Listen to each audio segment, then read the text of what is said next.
In this edition of Idle Gossip, fame, fortune and fabric.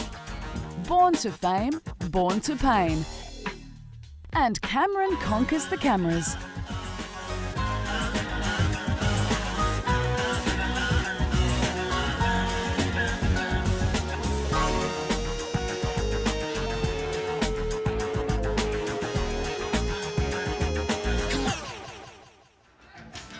We've decided to give the guys a bit of a once-over in today's Fashion Police, and we also have a special guest fashion inspector.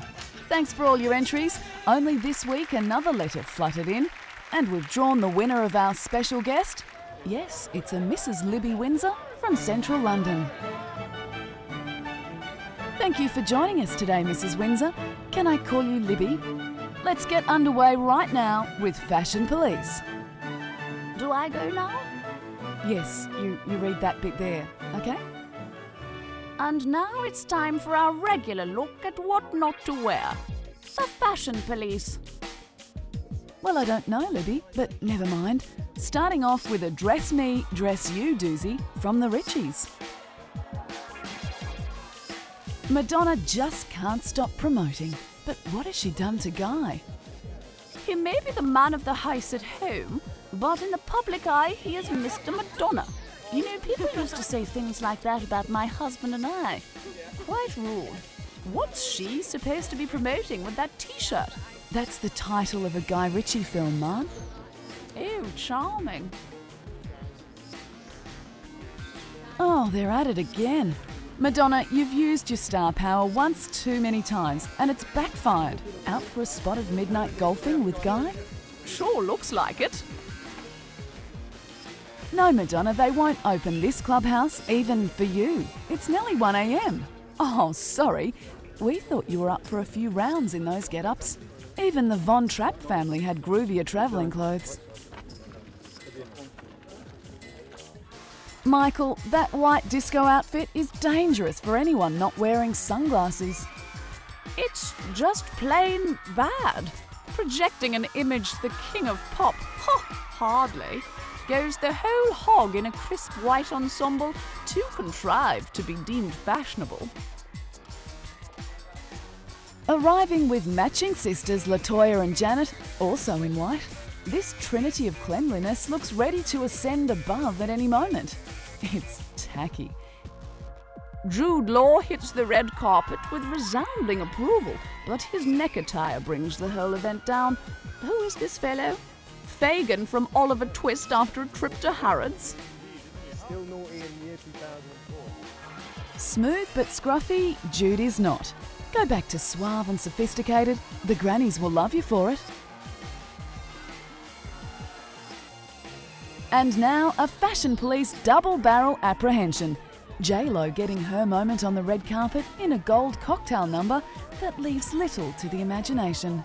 Not bad, but the Mummy Dearest hair has to go.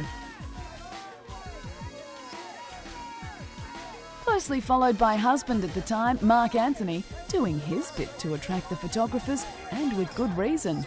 Looking good, Latino daddy. Some people look good in furs, ermine for example. But some look like strange multicoloured Muppets. Just check out Britney Spears' genetic experiment gone wrong. Rather reminiscent of an oversized marmoset after mating with Mr. Snuffleupagus. Obscene. Yes, I know. Sorry, Britney, but you've been seen one too many times on Fashion Police. Do not pass go. Do not collect $200. Go home and get changed. Oh, this is fun. Yes, I know. Arriving in style is what it's all about. And Lucy Liu did just that at Harrods. Lucy's coat looked gorgeous. She was then met by Mohammed Al Fayed and escorted briskly to the mezzanine level for a brief shopping date. Shopping my eye. Lucy's looking every inch the star, but can't seem to get away from her date. You might need assistance from your Charlie's Angels cohorts to get out of this squeeze, Lucy, but good on you for dressing to kill.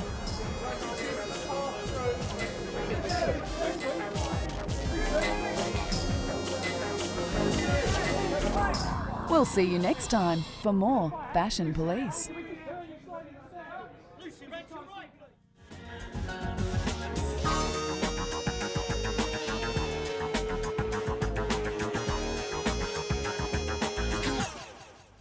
Okay, so you've got a couple of hit albums up your sleeve, a hit movie or two on release or in the can. Now, what's next? Aha! Here's what you do. Talk to your people and see how many sewing machines you can get, because now you have enough people watching you, you can persuade them to buy clothes that'll make them look like you. Don't forget to say, though, that fashion design was your goal all along and that you've been doing it for, years, honey. Everybody's doing it. Elle did it. Kylie did it. Posh is doing it too. It's something I've always really wanted to do. For me, it just feels really natural. It's easy, if you're famous, to follow in the steps of Sean P. Diddy Combs. His Sean John label is said to reflect his own personal style, which, if you take into account his music, where he nearly always just added a rap over an already existing pop hit from another artist, the style would be described as plagiaristic. Right here, it's icing on the cake, Sean John as a fashion label has gained notoriety for its success, but P. Diddy hasn't received praise all around. Without going into the grotty details, it appears that conditions in the Honduran sweatshop that reportedly produces part of the line are less than ideal. The rag trade was never going to be easy, and getting to the top of the pile calls for innovation. This approach to fashion seemed to have rubbed off on P. Diddy's ex, one J-Lo, otherwise known as Jenny from the Block. Responsible for the marketing of the world's most expensive velour tracksuit, J-Lo's got it going on with the happening little street ensembles, and the wannabes are bagging her designs and body rolling on out of the department stores quicker than you can say dance break. Woohoo! Rapper and all-round bad boy 50 Cent has made a shrewd move into the rag trade, seeing a niche no one had really covered yet. His label G-Unit adds style and sophistication to young hoods and criminals from the club to the street. The true worth of such garments is anyone's guess, but rest assured none will be priced anywhere near the monetary amount of the designer's name.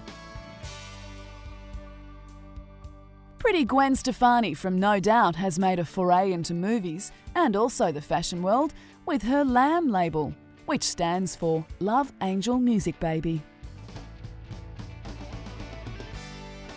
Coinciding with the release of her solo album, also titled Lamb, Stefani's clothes and bags have been seen worn by the likes of Carmen Electra, Paris Hilton and Halle Berry. It's kind of embarrassing when I see people having them. I'm like, hey, wait a minute, I got my bag, I don't know how long I'm going to be able to wear it. I'll be like, wait, everybody else has it, so I got to move on.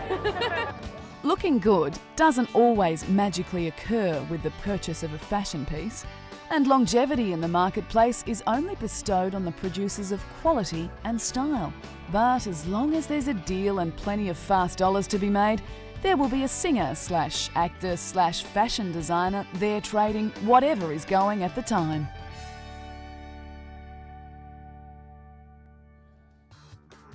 Good help is hard to find. Just ask Ozzy and Sharon Osbourne. Their housekeeper was busted for allegedly pilfering daughter Kelly's undies. The husband of the supposedly sticky-fingered worker accuses Sharon of getting physical after discovering the items missing, a charge she vehemently denies. Never in a million years would I touch her, the foul-mouthed music maven miffs. She's a pervert. She sniffs knickers.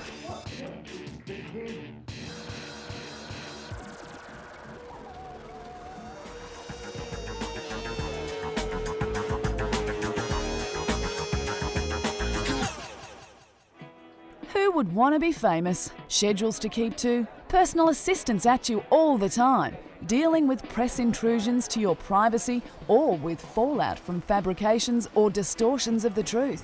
Well then, you should spare a thought for the forgotten victims, the children of the rich and famous. They didn't ask to be indelibly linked to their parents' fame. Some survive this often traumatic effect on their lives and make it work for them. Some fall prey to pressure and publicity they never wanted and suffer miserably. Some find solace in drinking, drugging or eating disorders in an effort to have some control over their lives. Coming out as an individual from the shadows of a hugely famous parent appears to be littered with pitfalls. Carrie Fisher had a rough upbringing after her singer father Eddie abandoned her and mother Debbie Reynolds for Elizabeth Taylor. Instead of a boring evening, raise money, of course. Her book and the film Postcards from the Edge fictionalises chapters from what is said to be Carrie's actual life. It's all there: drugs, the larger-than-life star parent, and marriage to the wrong person. And it was all there before she wore the bird's nest wig in Star Wars. But stylishly, Carrie has turned exorcising the past into a career, and her novels based on Hollywood's neurotic inhabitants are very popular. She also came out about her mental illness and helped many others suffering bipolar disorder. Knowing that someone else is married to your husband.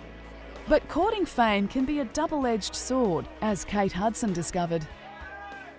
Wanting so much to become an actress, Kate revealed her dream to her movie star mum Goldie Hawn at age 7.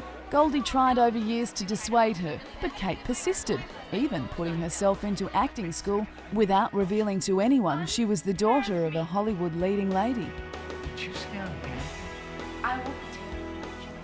Kate is now on the way up and won a Golden Globe to cement her stardom. Mama Goldie must be proud, but is the green-eyed monster lurking? Strong-willed, blonde and bubbly like her mother, Kate has proved you can do it on your own. Hopefully there is enough room at Goldie's dinner table for 2 Hollywood divas. The mega-famous have had notoriously hard times in the past rearing their children, but being the public school-educated daughter of a Beatle seems to have turned successful young fashion designer Stella McCartney into a strong individual with plenty of guts and nerve.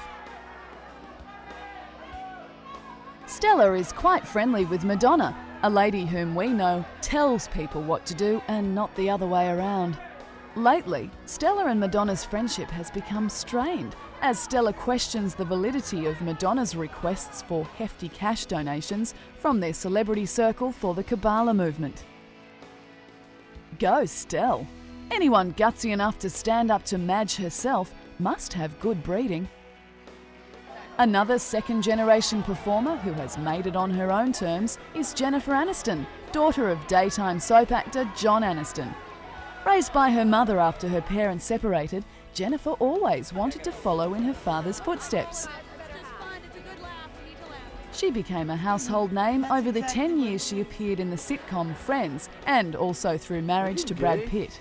Both the show and the marriage are sadly now over, and this leaves Jennifer probably very lonely.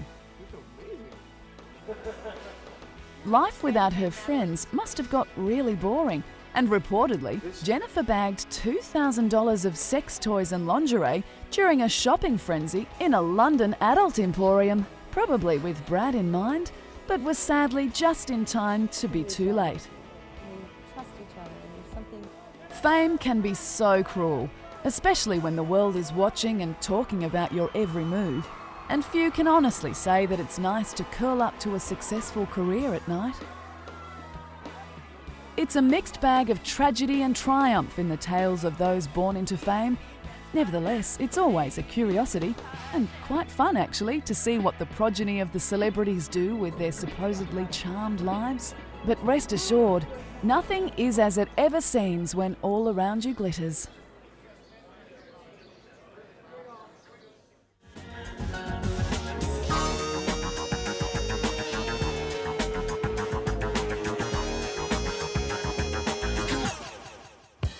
You would think fame, fortune and a spell at the top of the heap in Hollywood is enough to satisfy the egos of most celebrities. Overachievement must be a normal trait for the successful individuals from the entertainment industry, as many have flown the coop and set up shop in other areas of movie making or in other industries altogether. They're called multi-platform artists. But they're really just famous people with a tendency to get bored with routine and lots of energy and ideas. Not to mention the connections, charisma and glamour to get their way and talk up their little schemes. Box office god Tom Cruise formed a production company with producer Paula Wagner to form Cruise Wagner Productions. Great name. Very original. The big-budget blockbusters that have come from the partnership reads like a list of hits from the last 12 years, most starring Mr. Cruise or others like his ex-wife Nicole. Being in charge of the movie-making machine gives one creative control and huge piles of money. Taking on the mantle of movie producer is not the only move the much-inspired celebrity can make. Taking on the reins of director for a motion picture creates a mystique and provides a step up to the next echelon of Hollywood's glamour game. And so many actors have gone that way before. For some, it's the desire to create new things in new genres and to not be pigeonholed as an artist. And to some, it's the freedom that comes with power.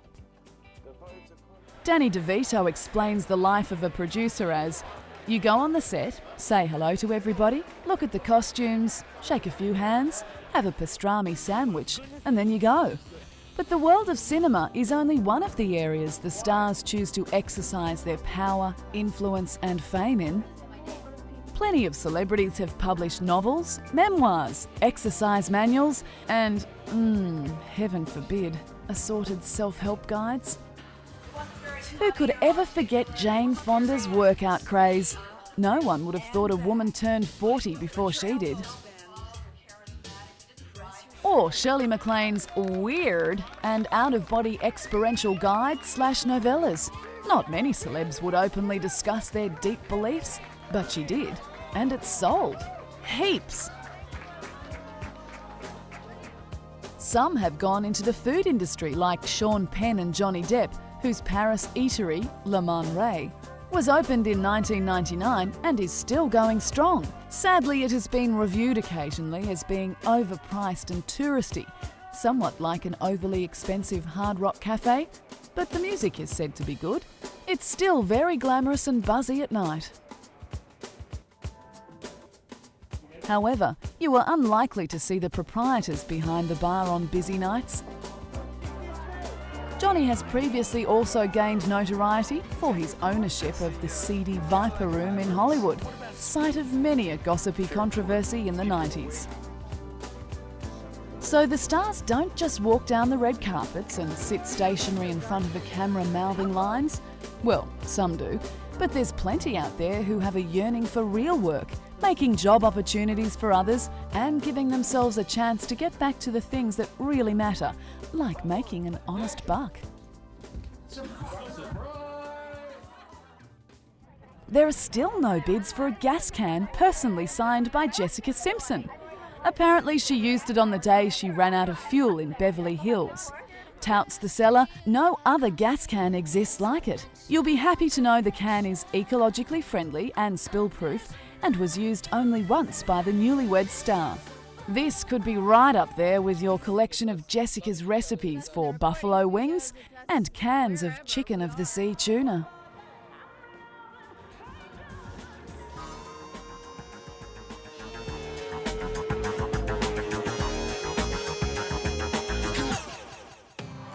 Mirror, mirror, maid of sand, who's the blondest in Hollywood land? Is it Drew? No. Is it Gwyneth? No. Is it Cameron Diaz? You bet your sweet patootie it is. Another female movie millionairess who got her start in, modelling. How unusual. She was discovered at a Hollywood party by a photographer who, within a week, helped her land a contract with the elite modelling agency. But her big break came when she was cast alongside Jim Carrey in The Mask, a film that established them both as major box office contenders. She said of her movie debut, "I didn't realise it was a fairly large film that I was a part of. Halfway through I was going, is there any place that my mum and dad can see this film? And they're going, Cameron, at the theatres? I had no idea. Duh. I'm blonde, I'm allowed." Blonde or not, Cameron has been listed as one of Hollywood's highest paid female earners for several years running, receiving a mega $20 million for Charlie's Angels 2. No wonder she's taken off for a year's break with disco boyfriend Justin Timberlake while he tours. The lady is flush. And Cameron seems very taken with her beau, sending out messages on all fronts to any takers to keep the hell away from him. A recent episode reportedly saw Cameron and Justin at a Manhattan restaurant, and the lady was acting up a treat. Justin had featured with Victoria's Secret model Deanna Miller in a vampish photo shoot that obviously had an effect on Cameron, who, one source alleges, flicked ice chips at the back of the model's head throughout the entire dinner. How mean! Obviously, there's a lot more than meets the eye to the innocent and bubbly Cameron Diaz. Like the S&M video she appeared in when she was 19. I have a piercing. Ooh, Cameron. Trashy. I love it. Videotaped torturing a man with a female accomplice for a saucy S&M photo spread. The footage was leaked onto the internet. Cameron has filed a lawsuit against the distributing agents and stopped the production of the tapes. But this has caused enough interest to make the embarrassing clip very popular on the internet and is available on various porn sites. Oh well, better luck next time. In fact, Cameron has decided to get in on the act herself, now toting a video camera with her wherever she goes, especially when there's the chance of a paparazzi encounter of the intrusive kind. After a scuffle with a photographer, she now shoots back, taping their nasty efforts at pestering her for pictures. Now, in the case she wants to take one or more to court for harassment, she will have evidence of the altercation. This is coming in handy for Cameron, and it's rumoured she will be using the footage she has accumulated so far in a movie about celebrity culture. Cameron is also not afraid to go on the offensive, using some of the moves she picked up for Charlie's Angels. When leaving a Hollywood venue with Timberlake not long ago, she reportedly attacked a photographer for attempting to take pictures of the couple.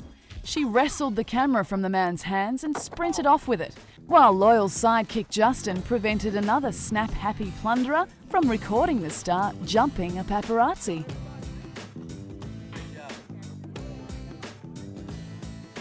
Supplying the voice for Princess Fiona in Shrek and the sequel netted Cameron $13 million. And just for good measure, she often lives up to the title of princess herself, strictly forbidding her beautiful complexion to be cleansed in nothing but Evian water, and also having a reputation for being chronically late for most appointments. But if Cameron keeps you waiting, you can be assured you'll be getting the cutesy factor spread thickly by the Something About Mary star who once said, "I would kiss a frog even if there were no promise of a Prince Charming popping out of it. I love frogs. I'd lick him." Oh, that's adorable. But if you meet Cameron Diaz, make sure you're packing antiviral lip balm.